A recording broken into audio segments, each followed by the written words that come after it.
السلام عليكم. الموضوع ديالنا اليوم هو التعريف ديال جوج المفاهيم اللي بزاف د الناس كيخلطوا بيناتهم، وهو حب النفس والأنانية.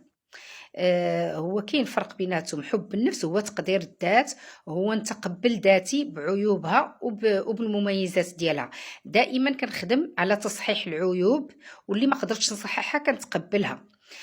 كذلك كنقدر الذات ديالي، كنطورها باستمرار باش نخلق النفع للناس الاخرين. اللي كيبغي نفسه تلقائيا غيبغي الاخر. اللي ما بغاش نفسه راه ما كيبغيش الناس الاخرين، غير كيبقى يخدمهم وكيلعب دور الضحيه، يعني كيضحي حيت ما عندوش القدره باش يقول لا وباش يوضع الحدود.